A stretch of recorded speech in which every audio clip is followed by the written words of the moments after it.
사연 시작합니다. 안녕하세요.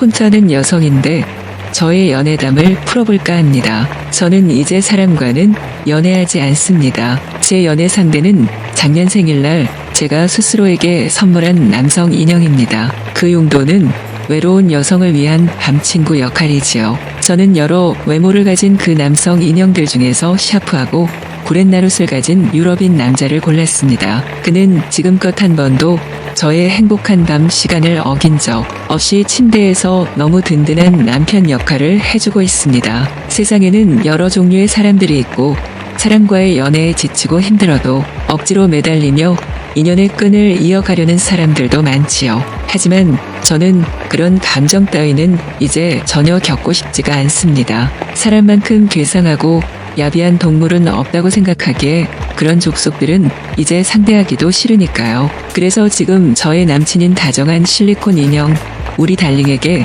밤마다 전적으로 의지하고 있습니다. 달링은 여러 기능이 탑재된 아주 섬세한 남자입니다. 더구나 그 잘생긴 모습을 보면서 황홀경에 도달하는 것이 가장 이상적이기에 애초에 아주 미남을 고른 거지만 굳이 서로의 격정에 찬 얼굴을 마주하지 않아도 더 큰 환상과 거대한 희열이 다가오기에 저는 밤이 되면 집안의 모든 불을 다 끄고 심지어는 창문에도 암막 커튼을 치고 침대로 들어갑니다. 달링은 그제야 저의 섬세하고 깊은 내면을 파고드는 친절한 밤의 벗이래요. 제가 지금껏 한 번도 실망해 본 적 없는 다정하고 섬세한 서비스로 제 온몸을 애웠습니다. 때로 아주 깊고 황홀하고 저 미지의 우주에서 수없이 많은 행성들이 충돌하여 사방으로 아름다운 우주쇼가 펼쳐지는 순간이 오면 저 자신도 모르게 아주 오래전에 희미한 추억에 천천히 젖어들어기도 합니다. 어른 세계를 하나도 모르던 시절에 저는 건강하고 젊고 다정하고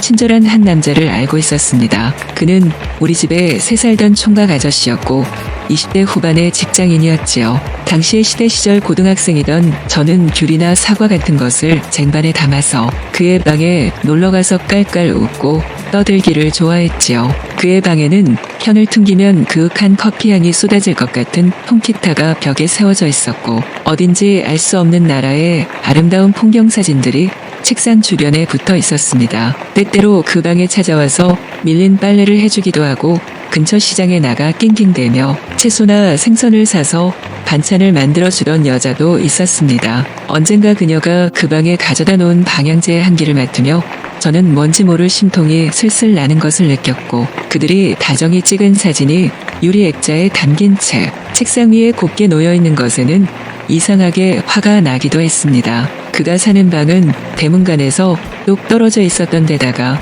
우리 식구들이 쓰는 큰 대문과는 떨어진 담 모퉁이 안쪽에 쪽문을 쓰는 독채였습니다. 더구나 우리 집 마당에서 옥상으로 올라가는 계단 옆으로 난 틈으로 저 같은 고등학생 여자애나 겨우 몸을 모로 세워서 통과하면 그가 사는 독채로 갈 수 있었고 그러니 그리로 해서 그에게 가는 사람은 아무도 없었지요. 그런데 저는 학교가 파하면 그 계단 아래 옆을 통과해서 그가 있는 방으로 자주 놀러 갔습니다. 때로 어느 여름 저녁에는 엄마에게 실컷 혼나고는 밖으로 확 나가버릴까 하다가 그가 생각나서 1층 빗방으로 힘들게 넘어갔습니다. 때마침 방에서는 낮은 조도의 수면등이 켜져 있는 상태였고 반투명 커튼이 내려진 창문은 아주 살짝 열려 있었습니다. 여름 저녁은 덥고 습했고 초등학생이 어딘가로 나가기에는 시간이 벌써 저녁 9시가 가까워오고 있었지요. 저는 까치발을 한 채 창문 아래 보랏빛 맹문동꽃이 우거진 화단을 딛고서 창 안을 살며시 들여다보았습니다. 일단은 그가 자는지부터 확인을 하고 그렇지 않다면 그의 방에 가서 수다를 떨며 좀 놀다 보면 엄마의 화가 좀 풀리겠지 하는 심사였으니까요. 그리고 혹여 몰라서 그의 고난 잠을 깨울 새라 조용히 창 안을 들여다보았습니다. 그러다 다음 순간에 저는 너무 놀라서 심장이 멎어버리는 줄 알았습니다. 친구에게서 말로만 듣던 그 장면, 남녀가 애틋한 그 느낌을 어쩔 줄 모르며 한창 달아올라 있는 것을 바로 눈앞에서 보고 말았으니까요. 여자는 육덕지고 아주 풍만했고 한껏 취한 얼굴로 사정없이 몸을 움직이고 있었습니다. 평소에 저에게 다정히 말을 걸면서 과자나 사탕을 주던 평상시 그녀와는 뭔가 좀 다른 느낌마저 들었고 누운 그도 마찬가지로 그녀와 호흡을 맞춰서 한창 격하게 반응하고 있었습니다. 저는 어찌할 바를 몰라서 조용히 화단을 내려와서는 혹여나 제가 발을 디뎠던 흙에 선명한 발자국을 그대로 남긴 것은 아닐까 확인을 하며 대충 수습한 후에 그 자리를 조용히 빠져나왔습니다. 그리곤 어디로 갈까 하다가 근처 놀이터의 정자로 갔지요. 뭔가 모르게 슬펐고 힘이 빠져버린 상태로 저는 공원 정자에 신발을 벗고 들어가서 앉았습니다. 곁에 경로당에서 할머니들이 한 번씩 밤새 화투 칠 때 쓰려고 가져다 놓으신 얇은 이불과 모기장이 정자 구석에 자그마하게 쳐져 있었기에 저는 그 안으로 들어가서 누웠습니다. 멀리서 은은하게 개 짖는 소리가 들렸고 공원은 조용하고 아무도 없었습니다. 지금이야 어느 골목이건 사방에 가로등이 불을 밝히는 것이 예사지만 그 시절에는 그런 게 없었던 데다가 겨우 하나 있던 공원 가로등은 저 멀리 서 있었고 그마저도 고장이 나서 며칠째 완전히 꺼진 상태였습니다. 저는 그의 방 창문에서 본 장면이 다시 떠올라서 마음이 심란해졌습니다. 그리고 그에게 그런 성숙한 젊은 여자가 있다는 것을 정확히 알게 되자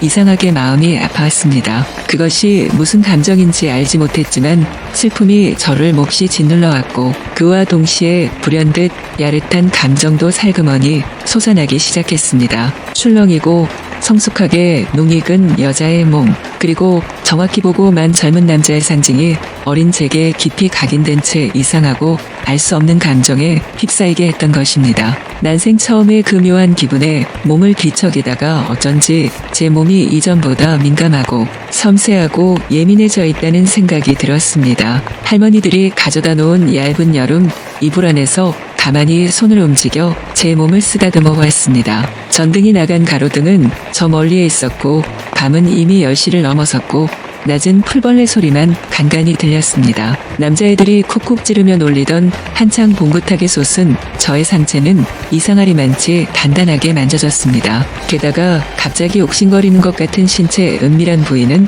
또 왜 그런 건지 궁금해지기 시작했습니다. 풀벌레가 간간히 낮은 소리로 울고 있었고 저는 눈을 지그시 감고 얇은 이불 아래에 저의 작고 세밀한 우주를 느끼며 낯설고 새로운 황홀경에 빠져들었습니다. 젊은 새빵 아저씨와 그의 애인이 한창 절정에 취해 있던 방안도 떠올랐고 제가 어쩐지 그들처럼 어른이 되어가고 있다는 생각도 들었습니다. 그리고 세월이 수십 년이 흐르는 지금은 달님과의 뜨거운 시간에 문득 그 여름의 밤 풍경이 떠올라서 알 수 없는 희열에 휩싸이기도 합니다. 우리 달링은 제가 품었던 그 밤의 아릿한 추억에 공감하고 제가 12살 소녀인 양 함께 그 감정의 꼭대기까지 부드럽고 다정히 올라가 주었습니다. 제 감정을 아주 섬세히 읽고 저만을 위하는 그 덕분에 저는 어린 날에 첫 황홀에 겨웠던 그 아름답고 비밀스런 밤을 수십 년이 지나서 다시 선사받을 수 있었던 것입니다.